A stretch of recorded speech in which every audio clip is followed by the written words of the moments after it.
So, Vineeth, please tell Yes, me about yourself. yes. So myself, Vineeth Lovidakshan. I'm a medical graduate. Sir, I hail from Ernakulam district of Kerala.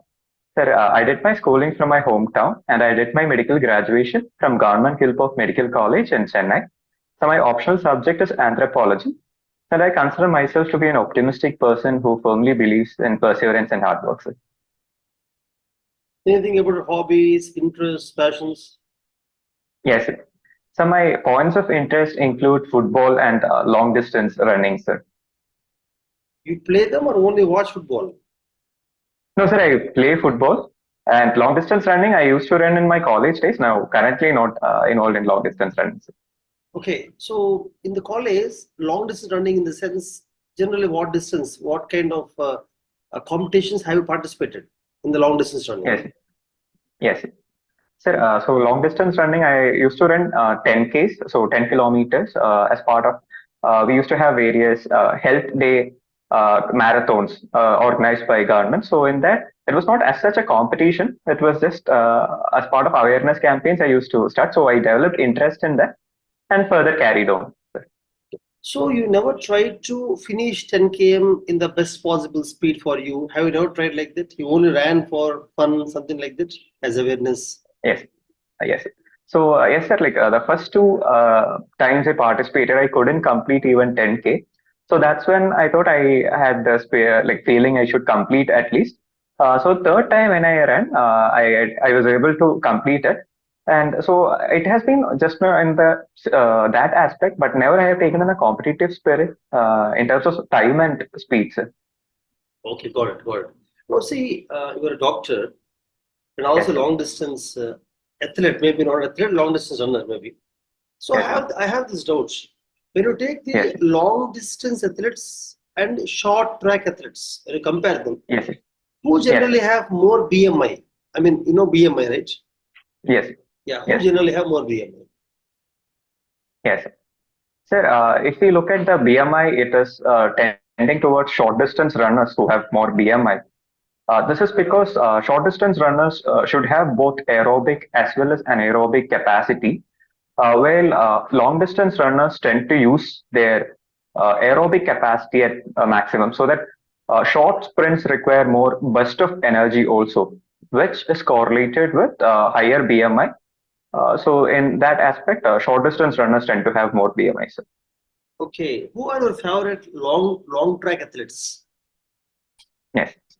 Sir, in terms of like athletes as such, I know like I have followed Kelvin Kiptum as Hmm? records, so that has mesmerized me to the most. Sir. Means what are his records? Yes, sir. Actually, he holds the currently is the fastest who has completed full marathon in the quickest time. That is about 2 hours and 42 seconds. And he is only in official competition. That is the fastest one.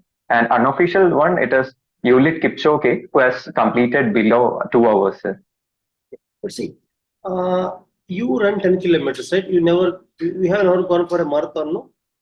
No, sir. No, sir. I haven't run Okay. long. In 10-kilometer competitions, Yes. who's your favorite? Yes.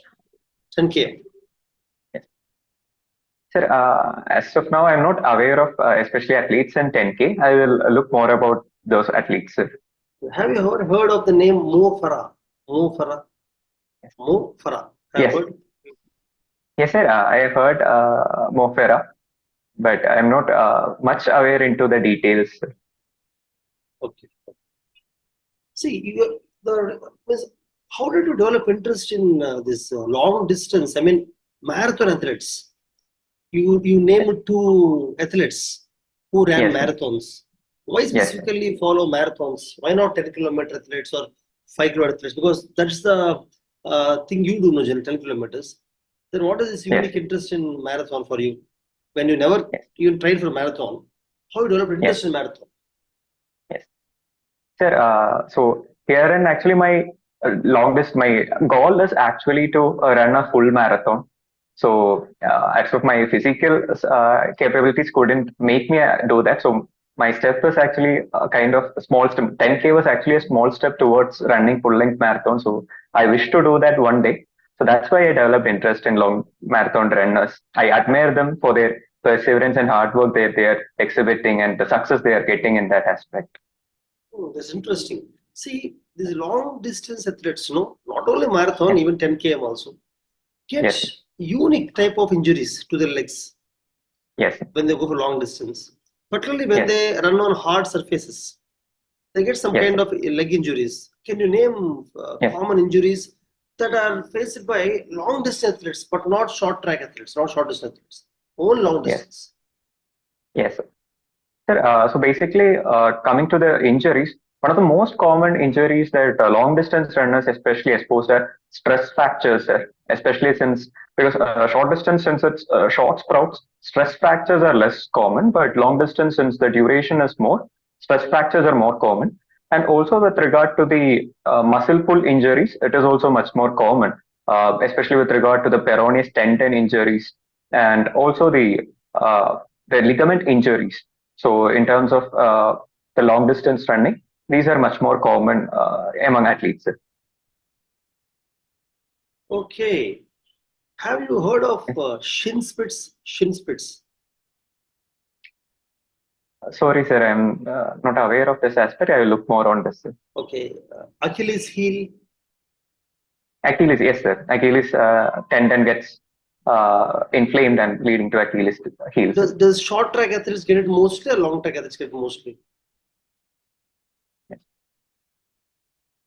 Sir, from my knowledge of medical aspect, actually what tends to do is that long strenuous exercise actually leads to pull of Achilles tendon. So this can actually happen to both depending on the exposure that they are subjected to. So I think like both, it mostly depends upon the training aspect. So I think it is long distance runner this is more prone to. Sir. So see, Vineeth, I mean, Yes. you are a MBBS graduate, MBBS, right? Yes, sir. Why have you not gone for PG when you have so much interest in this medicine? From the answers, I could understand that you have specific interest. Why did not you Yes. go for PG? Why you want to come into civil services? Yes. Sir, actually, it was I had the privilege to work during COVID second and third waves on ground situations, and it was at this time that I realized that the governance system in our country actually enabled us to face these kind of difficulties in a much efficient manner. So that inspired me that I should be part of this governance system, be part of the policy making and implementation. Sir, had I continued in medical stream, I would have done justice to your expectations of taking up PG and super specialties. But since this avenue is also open, I wanted to give my sincere attempt for in this field also, sir. So the main idea is governance and policy making, right? Yes, sir. See, now coming to the policy making in Yes, the sir. health department at the level of Yes, sir. secretary, maybe state government health Yes, sir. secretary or national secretary. Yes, sir. Do you think IAS officer better or Yes, doctors who have wide exposure to different areas of India? They are better yes, as health secretaries because these days we are hearing about the lateral entries. Lateral yes, sir. entries specifically a person having set expertise coming into that department, that sector, Yes, sir. instead of an IAS officer.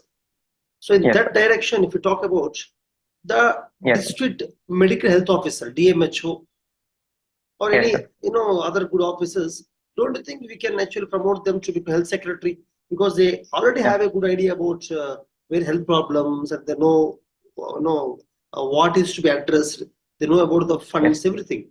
So if you have to Yes. compare somebody Yes, who sir. is DMHO and then regional HO becoming health secretary, an IAS officer who Yes. may not have any idea, who may not have any Yes, sir. idea about health in his career, coming in become health secretary, whom do you suggest?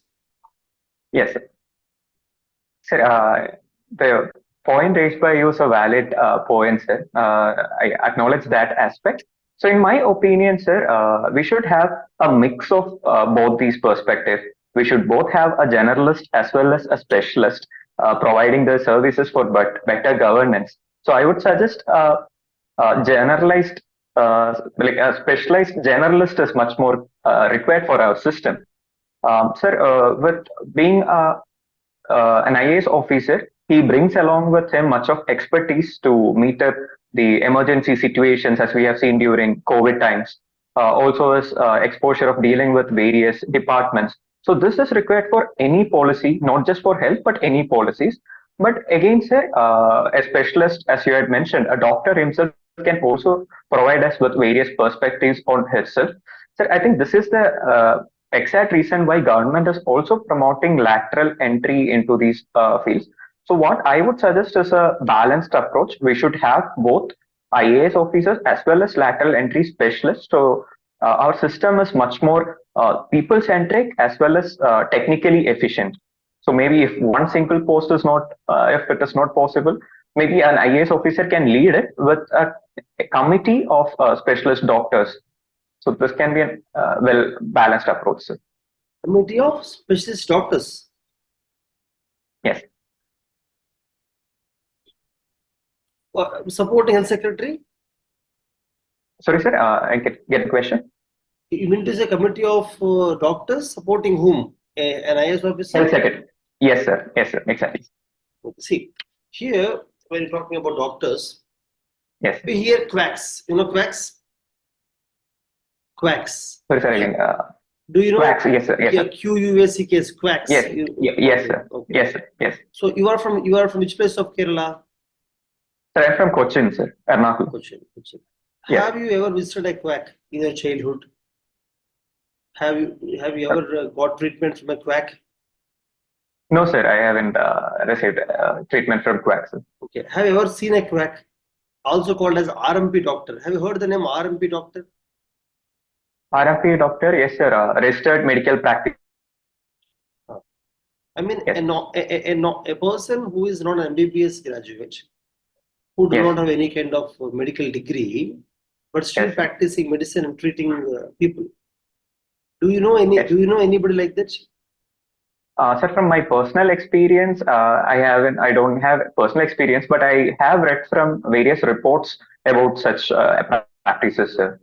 When you go around in Cochin, Arunachalam, when you go around, have you never seen any small clinics run by non-doctors?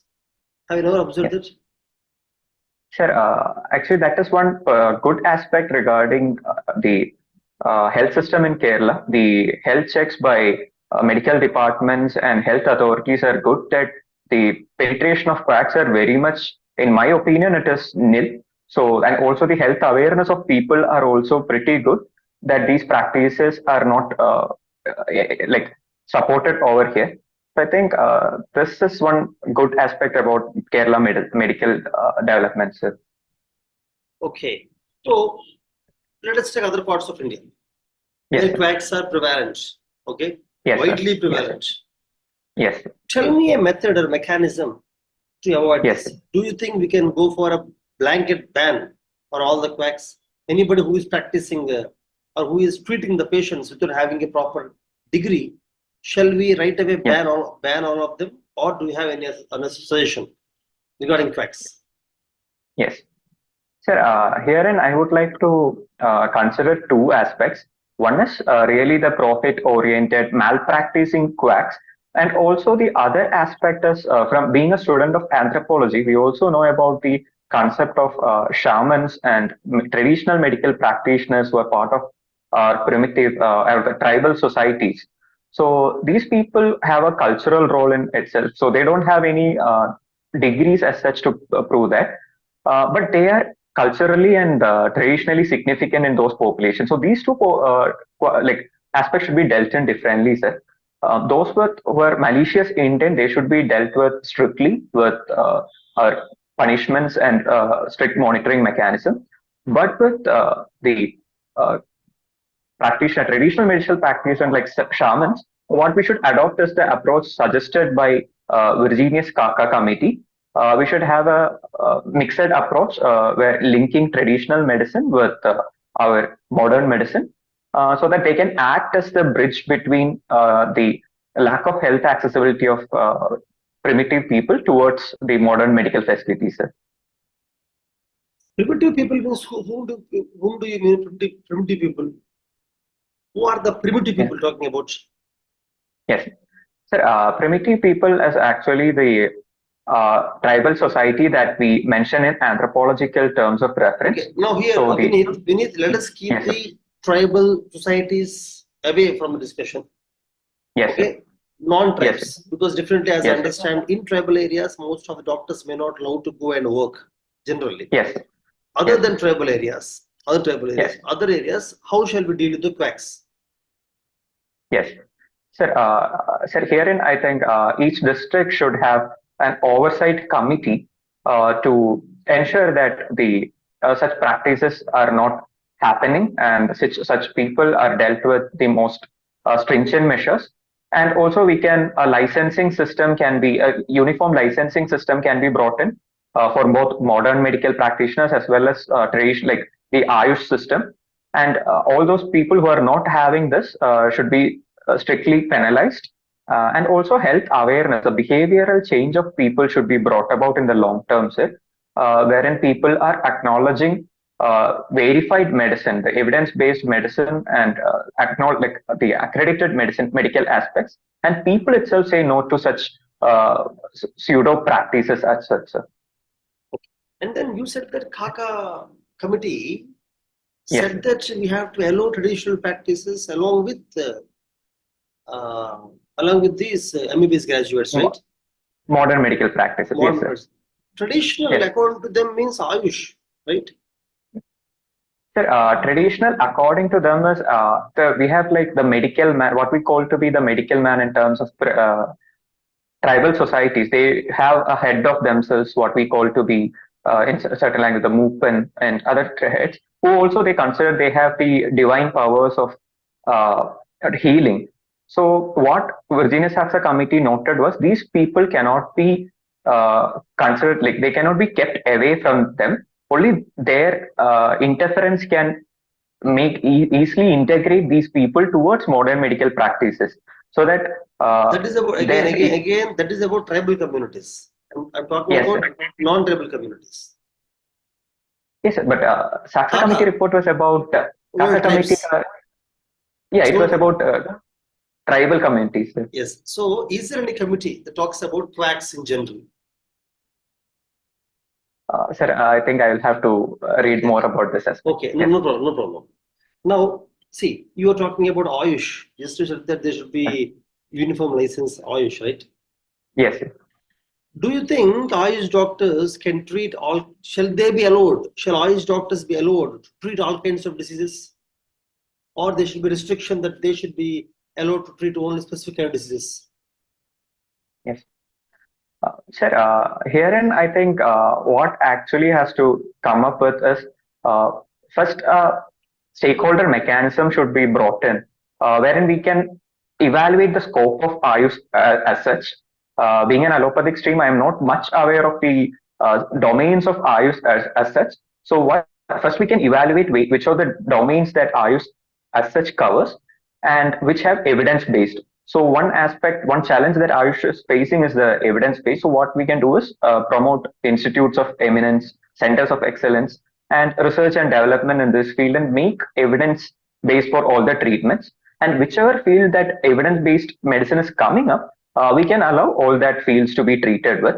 And sir, one major contention is with the surgical practices. Sir, so I think the restriction can be brought in surgical practice, which requires hands-on experience also. So other than that, especially with regard to the preventive medicine and also the rising NCDs, Ayush offers a good solution. So such options we can keep it open, but it should strictly be based on evidence and research based, sir. See, if it is evidence, if it is evidence based, in Ayush, Yes. what H in Ayush? Homeopathy. Do you think homeopathy will have any kind of evidence that can be linked that for this particular chemical going into the body, this is treatment?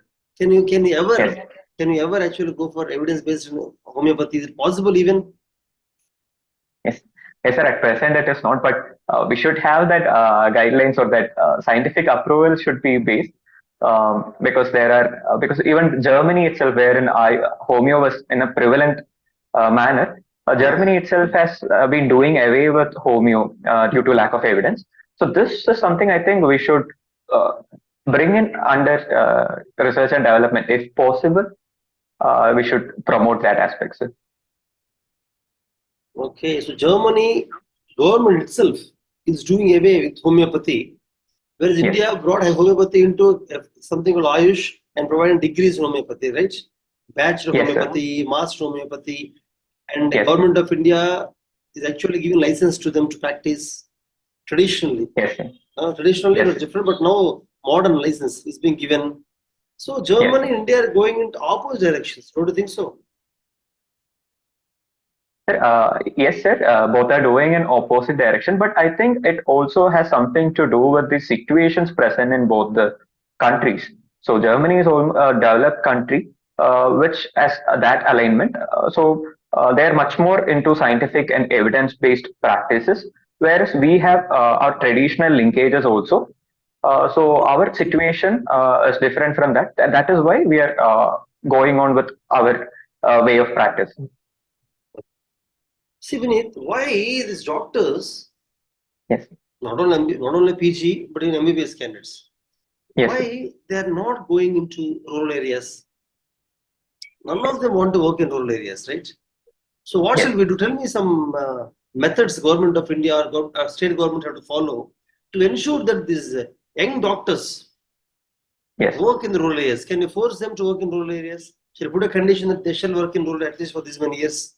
Shall you do that or no? Yes. Yes, sir. So answering to the first part, why doctors, young doctors are reluctant to go to rural areas. So one aspect is the background of doctors who are coming in. So almost more than 70 to 80% of young doctors are coming from urban middle class families, sir. So this mindset itself makes them reluctant to go towards rural areas. The second aspect is the lack of infrastructure, the medical infrastructure which is present in rural side. So as the National Health Mission itself notes, there is lack of almost 10,000 PHCs as such, and even in those present PHCs, the uh, equipment lacking is also very dire need. And said a third aspect is the prolonged course duration that is already present in the medical system, which actually disincentivizes people going into rural areas and further having their time spent over. And sir, to the second part, what can be done? So definitely the major approach is to incentivize people taking up rural service. So they can be provided with higher pay and other aspects for their higher education. And second, is this rather than forcing, what I think is an out-of-box measure like separate rural service can be brought in, wherein we have like people willing to take up rural service can themselves come in, so that appointment won't make a conflict of interest. And sir, third aspect is again that the infrastructural developments through our national health mission. We have to cater to the infrastructural development also, providing adequate staff and other equipments. So these measures, I feel, can address the issues to a greater extent. Also, we can bridge in Ayush and other practitioners for primary health provision of primary health. And sir, in my opinion, I think a right to primary health care can be made a fundamental right in the long term, so that it becomes the duty of government to improve the primary health infrastructure, sir. Okay. So can I tell that one of the solutions for this is, as MBBS graduates or postgraduates of medicine are not going Yes. to rural areas, let Yes. us have another simple degree, a 3-year degree, like diploma in medicine, something, so Yes. that they can practice in rural areas. Shall we do something like this or no? Yes. Sir, opinion suggested by you is actually a welcome measure, sir. It can be provided that this very well sort out the syllabus of study and their provision of work is delineated. We can go in for such a measure in the long term, sir. Okay. So you were talking, you just now you told me that in Kerala, people are more Yes. aware and health system is Yes. very good in Kerala. That is because one, literacy rate is very high in Kerala. high literacy rate. Yes, sir. Second thing is Yes. social infrastructure, or Yes. the social development is very high. Health and education, women empowerment are high in Kerala. Yes, sir. But in comparison, economic development of Kerala is not so high. So the social development is good, but economic development, the industry, service sector, or any kind of economic development is not so great in Kerala. Why this paradox? Place where Yes. high literacy is there, high development, high social development is there. People are more Yes. aware. Why economic Yes. development is not at par with other Yes. states? Most of Yes. Keralites come to Bangalore for IT, or for manufacturing, they come to jobs, they come to Tamil Nadu or Hyderabad, where they go. Why? Why Yes. this paradox? Yes. Sir, actually, this can be connoted to the uh, Kerala model of development that actually took place. So, wherein both the historical rulers themselves, the Travancore rulers, the Christian missionaries who were present, also post-independent, if we look at the way altering governments from left and right parts. So, all these have been focused on populist measures alone. So, which focused on the social indicators, as you had mentioned, sir. But economic development as such was not given preference. Hence, this disparity happened, which has a traditional basis, as mentioned. And sir, major aspect is that after all, the service sector boom happened in Kerala, which is highly dependent on the IT structure, IT system that is present, and also the tourism aspects that is present, and also the migration which took place, especially to Gulf in the initial part, and later now we are seeing a migration towards Western countries. So this remittance economy also boosted a trend towards service again. So we have that literacy, the aspirational uh, containments of people also tend towards medical or service sector, engineering jobs. So people were not really interested to get into manufacturing sector as such. So what we have seen is the direct jump from primary sector towards service sector. And sir, other constraints are also there with regard to Kerala because the civil rights, especially with regard to labor rights and trade unions, are much more active. Also, the environmental concerns are very much proactive here. So all these have acted to be deterrent to the industrial base and the manufacturing sector. I think currently what we are aiming at is to address these issues. We are promoting high value industries like graphene, semiconductors. We are going for innovative measures like fab labs. So these are the methods that government has come up with, and I feel it can be fructified in the long term, sir. Hmm. So talking about Fab Labs, I just thought Yes, about sir. Foxconn. Do you know Foxconn company? Yes, sir. Foxconn company is associated with the semiconductor manufacturing. Are they coming to India by any chance? Are they investing in India, Foxconn? Sir, Foxconn were actually planning to set up the semiconductor plant, but actually now that plant is under, they have withdrawn actually from that plan. Again, talks are undergoing regarding the same aspect. But this, further, but the semiconductor plant is coming up in Gujarat by the Maldron company, I suppose, company, but Vedanta? it's not Foxconn. Is Vedanta with Vedanta? Foxconn planned with Vedanta? Yes, sir. It was planned with Vedanta, but currently it has hit a roadblock and it's Why? under discussion. That's what I want to know. Why did it not block? Why they have withdrawn from this deal with Vedanta in Gujarat? Because almost it's a Yes, $20 billion deal, very big. And yes, Foxconn is number one manufacturer, yes, technology wise. Why? yes.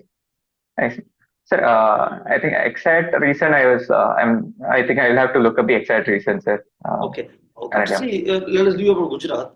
Tell me any yes, major corporation, company, manufacturing yes, company, or any major company that wants to come yes, to Kerala, but the yes, reasons you said, environmental concerns, trade unions, or whatever, because of that, they could yes, not come. They actually wanted to come, but they did not. Is there any company like that yes. you can think of in the last 7 decades? Yes, sir. Actually, one such company is B&W, sir. B&W had planned for a plant in Kerala, but later they had to withdraw. But the reason cited were these mentioned, which were mentioned earlier. But the reason cited by government is lack of the employment facilities that they required. weren't available. So it was a reason cited by government. Okay. Do you know any unit related to ISRO in Kerala? Any rocket launching, Yes, space launching vehicles in Kerala? Anything in Kerala yes. like that? So, yes, sir. It was Tumba Center, was in the offshoot of Trivandrum. This is the earlier center. It was utilized mainly, but Utilized for currently it utilized is. for what? It was utilized for what?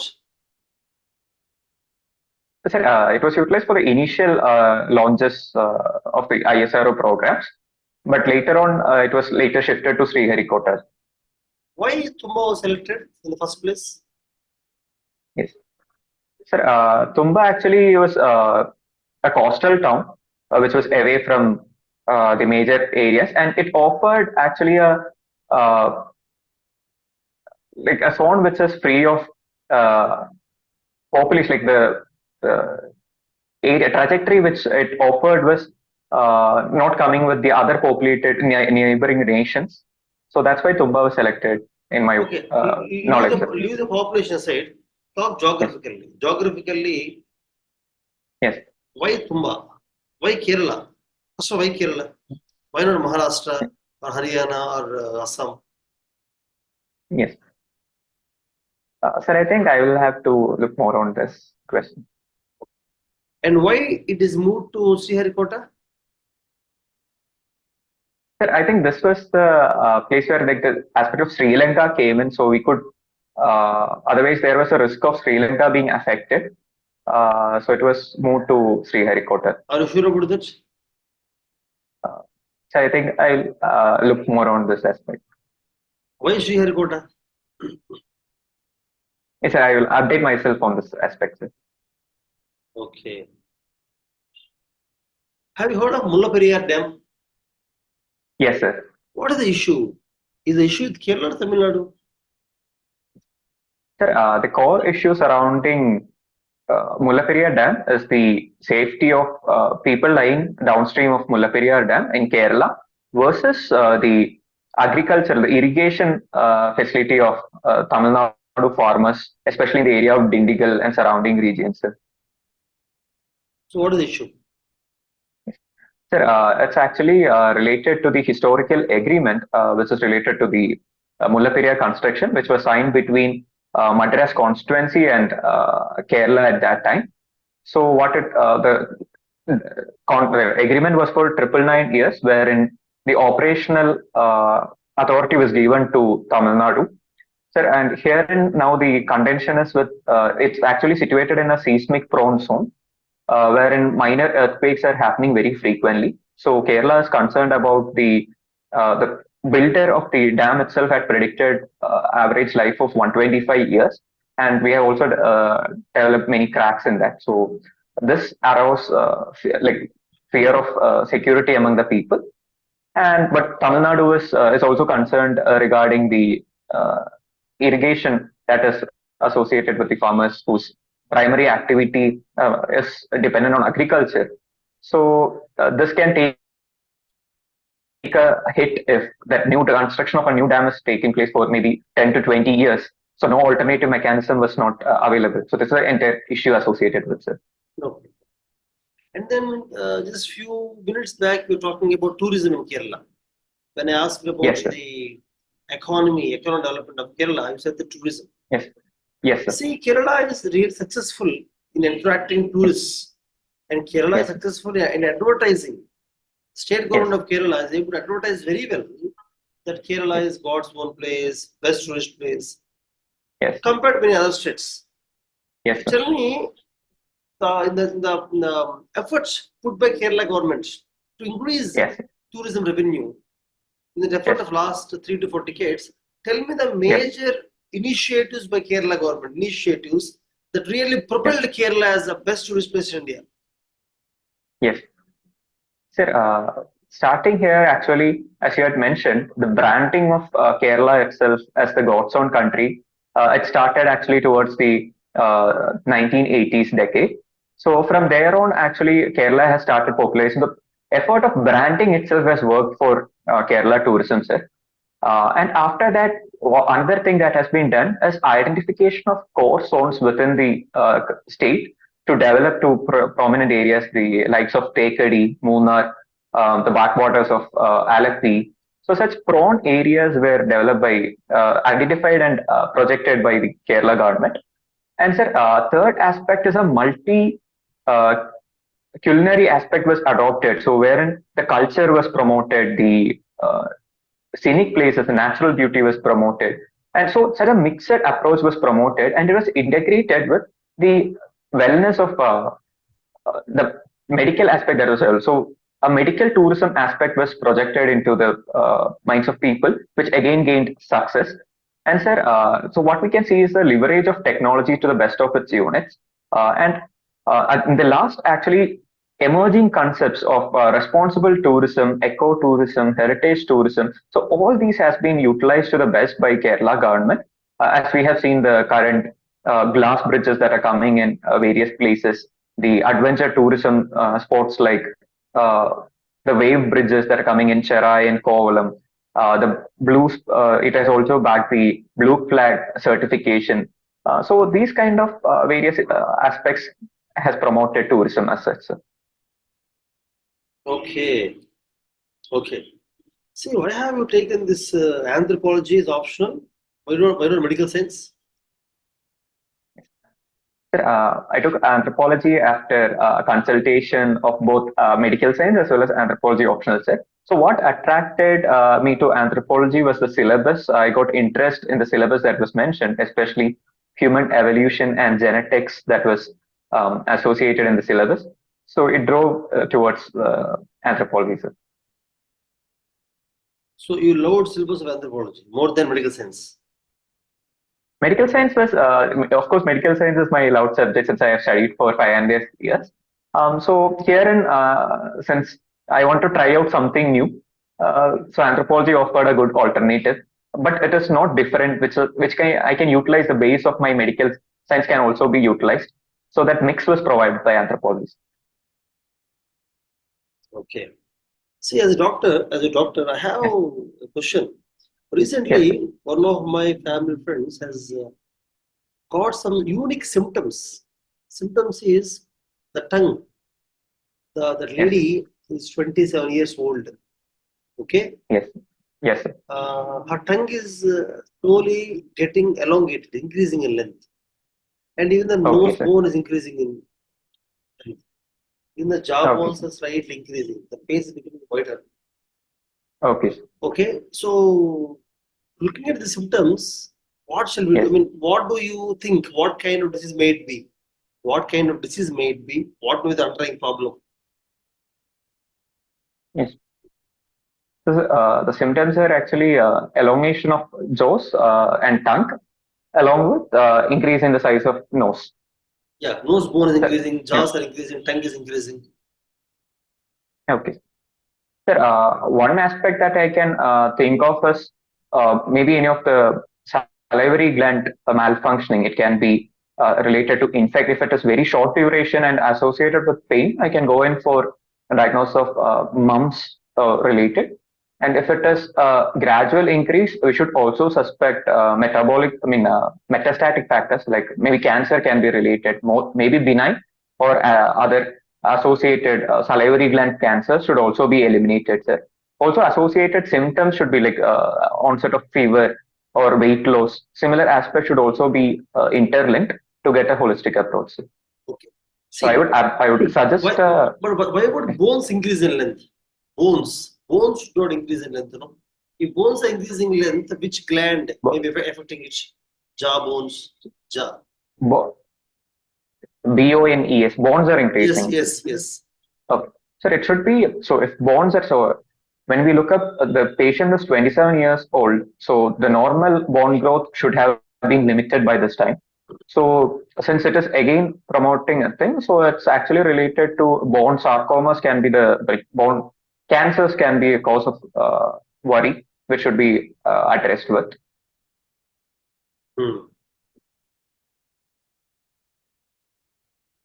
Okay. And you said one of your interests is football. Yes, sir. Well, see, why this Kerala and West Bengal, specifically Kerala and West Bengal have this interest in football. Other states of Yes, India are not like that. They're more interested in yes, sir. cricket, other states. But these two states, Yes, football, why? yes. Sir, so why the reason for popularity in certain pockets like Kerala and West Bengal has to do with a host of factors, sir. Starting from historical factors. If you look in Kerala, Kerala is the famous Kapad beach, offered a place where sailors, the foreign sailors came down. Also in Bengal, it was the station where the colonial soldiers were housed. So they played football, which was taken up by the localites of that region. They found the game to be very easy since the infrastructure development was very less. So that's a one reason. So, second is the aspect that it provided a social and cultural avenue for grouping for various people. So if we look in Kerala, there is a very much widespread custom, I mean, the practice of sevens football, which happened to be a major sport of grouping for people to spend their evenings. So this avenue actually promoted football in a great sense. The third aspect is the better performance of their teams in various tournaments. If you look at Santosh Trophy, West Bengal has won the trophy for almost 32 times, and that's followed by Kerala has won it third most number of times, which in amount up to 7 times. So this success has also contributed to popularity.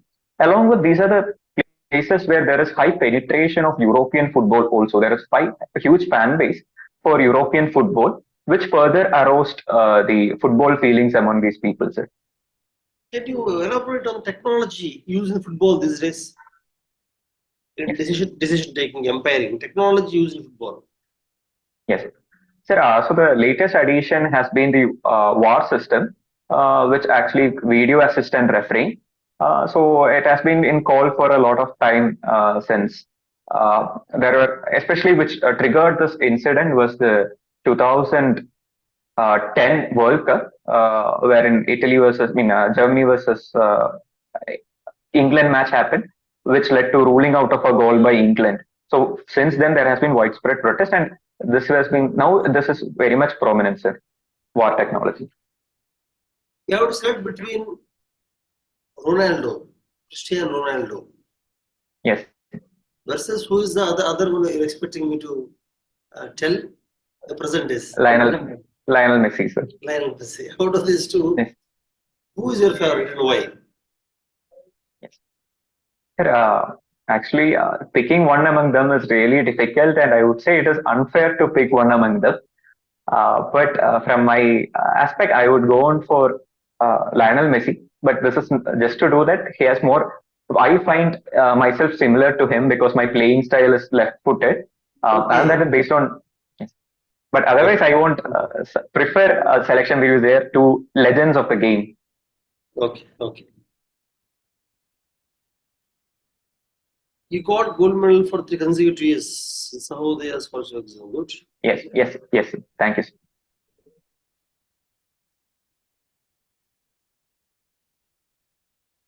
You have served during COVID-19, for which you have got some medal. You got medal for serving in Yes, yes. during COVID. What specifically have you done during COVID-19 that actually gave you this kind of special mention of Chennai Corporation? Yes.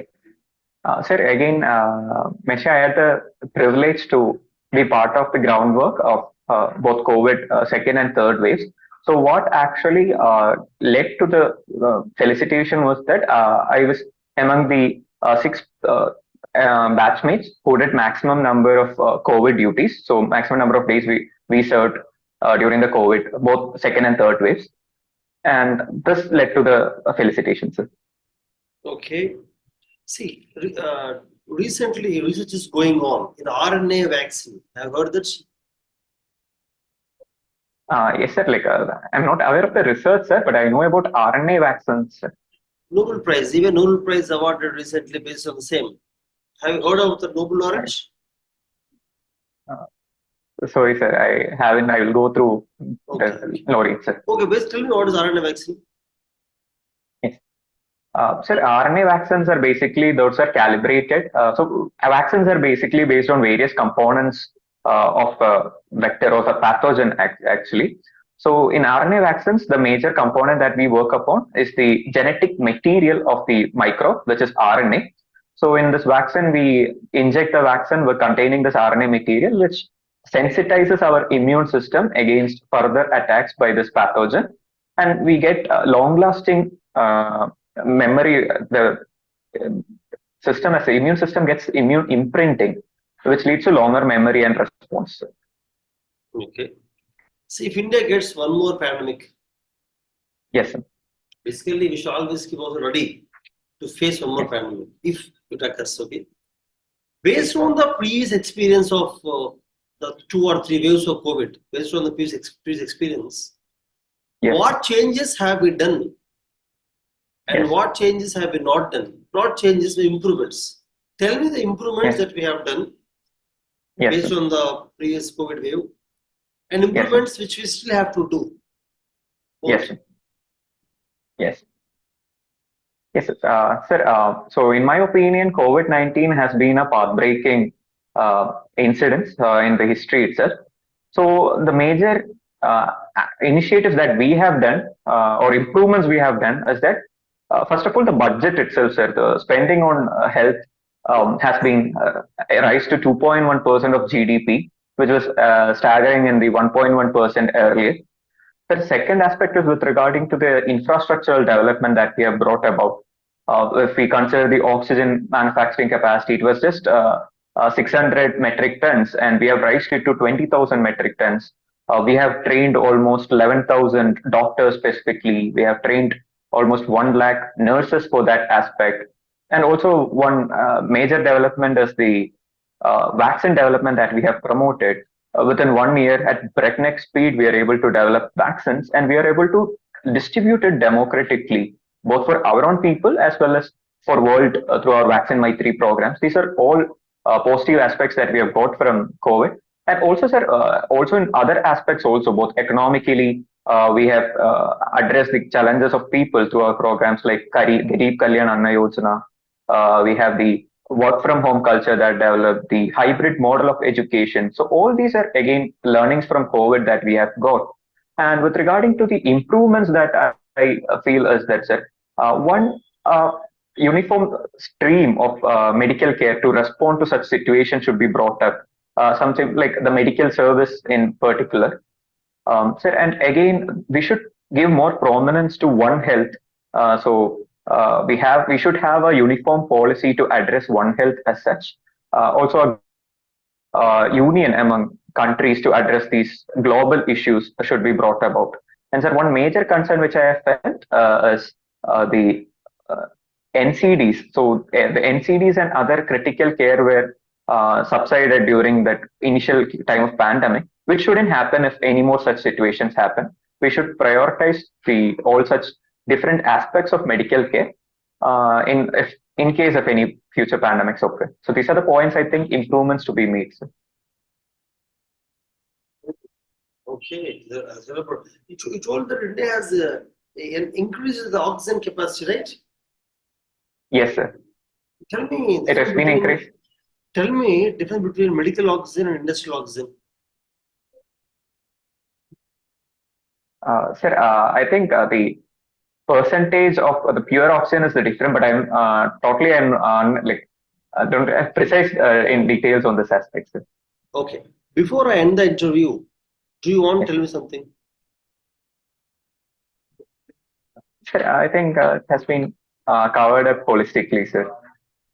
I think one aspect I would like to bring about is my work experience with the NEET aspect of Tamil Nadu. I worked as the coordinator of NEET coaching cell of our college alumni. So which actually was an enlightening experience for me, considering Tamil Nadu is at the center of contention with regard to NEET content. I have personally faced the sufferings of the students due to the changed exam pattern. So this is something I would like to talk about, sir. Yeah, please tell me, NEET exam is based on the CBSE. Yes. And any state government, any students from any state can purchase NCERT books and prepare for NCERT books, right? Yes, sir. Then what is the hue and cry about the NEET examination in Tamil Nadu? Yes, sir. Yes, sir. As I had noted, the basic problem is with regard to the syllabus itself because NEET follows the NCRT syllabus while the state of Tamil Nadu follows their own matriculation syllabus, which adds up to double burden of students. Also, sir, the aspect of MCQ exam, since students are not at all exposed to MCQ exams, this again creates a problem. Being someone who had qualified this exam, I can say that it requires a different aptitude to solve MCQ questions, which requires training in itself. So, such sudden imposition of exams on these tender minds can create immense pressure among them, which is also evident not just from Tamil Nadu, from even Kota with increasing student suicides. So, this is something we have to carefully consider and calibrate according to the situation of students also. First, we have to bring in syllabus unification. Also, we have to provide adequate training for students in terms from maybe state-led training in terms of schools, so that a level ground is provided for students to ace these competitive exams. So do you think central government should have delayed the NEET exam till Tamil Nadu state students get accustomed to this kind of aptitude? Sir, definitely NEET exam is the way ahead to standardize the medical education, the entrance into medical education, sir. But only I think, sir, maybe some domestic differences could have been made for just short term, as long as the students rise up to the same levels in the national as compared to at par to the other states. Once that is done, definitely we can go in for NEET exam in a uniform scale, sir.